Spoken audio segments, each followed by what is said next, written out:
اعوذ باللہ السمیع العلیم من الشیطان الرجیم بسم اللہ الرحمن الرحیم اللہم صلی علی محمد وعلی آل محمد وبارک وسلم انکا حمید مجید۔ اس ملک کی بڑی یونیورسٹیز میں سے ایک کام سیٹس کا ایک انگلش کا ٹیسٹ سامنے آیا ہے جو 4 دسمبر 2022 کو کنڈکٹ کیا گیا تھا، اور اس ٹیسٹ کو دیکھنے کے بعد یہ کہنا بجا ہوگا کہ پاکستان پر شدید ترین تہذیبی جنگ مسلط کی جا چکی۔ پہلے اس ٹیسٹ کے مندرجات کو دیکھ لیں۔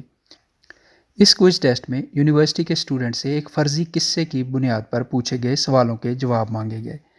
انتہائی معذرت کے ساتھ یہ قصہ انتہائی گھٹیا، غلیظ اور فحش ہے اور اس کا شیئر کرنا بنتا نہیں، لیکن جب یہ بات ہماری یونیورسٹیز تک پہنچا دی گئی ہے تو اس جنگ کو کھل کر ہی لڑنا پڑے گا۔ تو یہ قصہ ایک بہن اور بھائی کے بارے میں ہے جو فرانس کے ساحل پر ایک کیبن میں رات کو اکیلے ہیں، اور وہاں وہ یہ فیصلہ کرتے ہیں کہ انہیں سیکس کرنا چاہیے کیونکہ بہن پہلے ہی مانع حمل یعنی برتھ کنٹرول پلز پر تھی اور بھائی سیکس کے لیے کنڈوم استعمال کرتا تھا، اس لیے اس رات انہوں نے خوب انجوائے کیا۔ لیکن پھر انہوں نے فیصلہ کیا کہ اس کے بعد وہ کبھی ایسا نہیں کریں گے اور یہ بات وہ سیکرٹ رکھیں گے، اور اس سیکرٹ کی وجہ سے ان دونوں بہن بھائیوں کی محبت اور زیادہ بڑھ گئی۔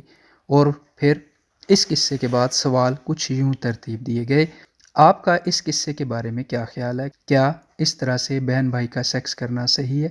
اپنے جواب ریزنز کے ساتھ لکھیں اور اپنے تجربے یا علم کی روشنی میں کوئی مثال بیان کریں۔ آپ کا جواب 300 الفاظ پر مشتمل ہونا چاہیے۔ انا للہ و انا الیہ راجعون۔ اب کام سیٹس کا یہ ٹیسٹ، اس کے بعد انکوائری کروانے کا ایک لیٹر، اور پھر ایک وزٹنگ فیکلٹی کے ممبر جن کا نام انہی لیٹرز کے مطابق خیر البشر بتایا گیا ہے، اس ذلیل اسفل السافلین پروفیسر کو ٹرمینیٹ کر کے بلیک لسٹ کر دیا گیا۔ لیکن سوال یہ ہے کہ کیا یہ کافی ہے؟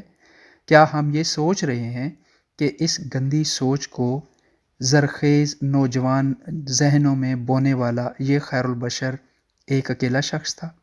اس شخص کو جاب کس نے دلوائی؟ یہ آئیڈیا اس کو کس نے دیا؟ کیا پیپر سیٹ کرنے والا یہ ایک ہی شخص تھا؟ کیا کسی سینئر نے، انگلش کے ہیڈ آف ڈپارٹمنٹ نے اس ٹیسٹ کو ویٹ نہیں کیا؟ یہ ٹیسٹ کیسے سینکڑوں نوجوان بچوں اور بچیوں کے ہاتھوں میں ہی نہیں پہنچ گیا، بلکہ ان سے 300 الفاظ کی غلاظت لکھوائی گئی۔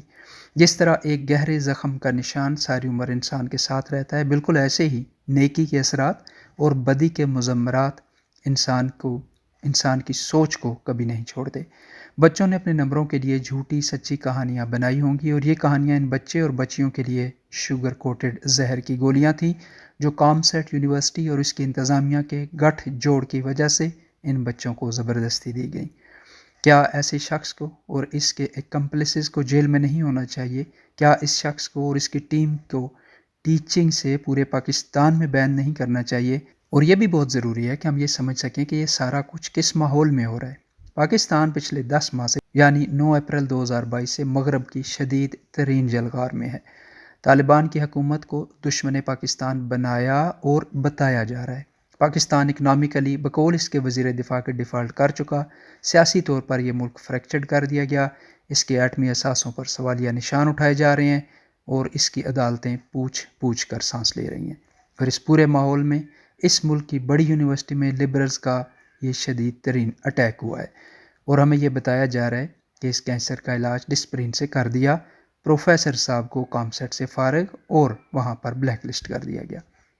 ہم نے مشرقی پاکستان کے بنگلہ دیش بننے میں ان ہندو ٹیچرز کے رول پر بہت کچھ سن رکھا ہے جنہوں نے اسٹوڈنٹس کے دلوں میں پاکستان سے نفرت بھری تھی، اور آج ہم پاکستان میں اسلام پر مغربی تہذیب کے تواتر سے اٹیک دیکھ رہے ہیں۔ کچھ عرصہ سے عورت مارچ، میرا جسم میری مرضی اور نبی رحمت صلی اللہ علیہ وسلم پر بہت سارے اٹیک رپورٹ ہوئے۔ تو کیا یہ پروفیسر حضرات، جن میں سے اکثر امریکہ اور یورپ پلٹ وزٹنگ فیکلٹی والے لوگ ہیں، جو یہاں پر برائے نام تنخواہوں پر پڑھانے کو راضی ہو گئے، یہ کسی ایجنڈے کے بغیر پاکستان کے درد میں یہاں آئے ہیں؟ اور کیا یہ معاشی، سیاسی، دفاعی کے ساتھ ساتھ اخلاقی تباہی ہم اپنی آنکھوں کے سامنے ہونے دیں گے؟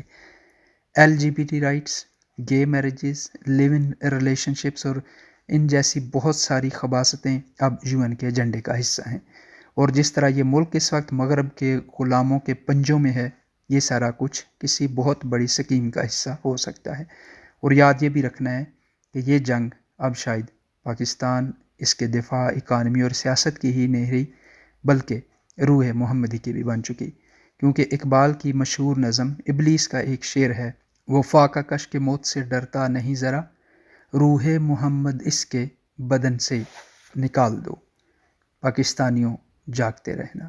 اللہ تعالیٰ سمجھ عطا فرمائے، آسانیاں عطا فرمائے اور آسانیاں بانٹنے کی توفیق عطا فرمائے، آمین یا رب العالمین۔